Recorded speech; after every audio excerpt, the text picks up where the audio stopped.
একটা গ্রামে একটা কবরস্থান ছিল।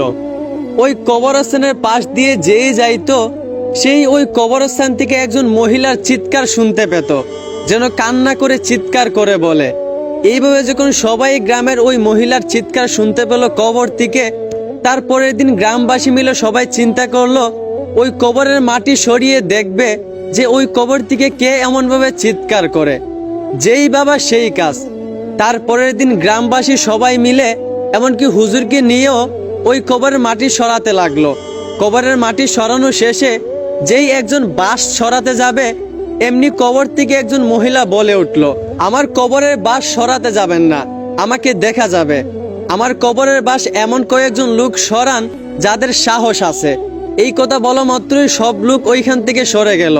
তারপর কয়েকজন সাহসী লোক ওই কবরের বাঁশ সরালো। বাঁশ সরানো মাত্রই ওই মহিলাটাকে দেখা গেল। ওই মহিলাকে দেখে সাহসী ব্যক্তিরা চিৎকার করে উঠল। মহিলাটার মাথায় কোনো চুল ছিল না, মাথায় কোনো চামড়া ছিল না, মাংসও ছিল না। মহিলাটার মাথার মধ্যে পোকা ধরে গেছিল। মহিলাটার টুটটা পচে গলে পড়তে লাগলো। মহিলাকে জিজ্ঞেস করা হলো যে আপনার কবরের মধ্যে আপনার এই অবস্থা কেন? মহিলাটা তখন উত্তরে বলল, আমি যখন দুনিয়াতে বেঁচে ছিলাম তখন আমি ভালো হয়ে চলতাম, কিন্তু আমি রাস্তাঘাটে বের হলে বেপরদায় চলাফেরা করতাম।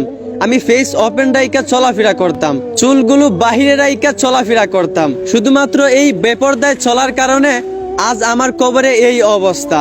এখন আমার বোন, আপনারা একটু বিবেক দিয়ে চিন্তা করেন, আপনারা যারা রাস্তাঘাটে সমান অধিকার নামে বেপরদায় চলাফেরা করতেছেন, আপনারা মরার পর আপনাদের কবরে কি অবস্থা হবে?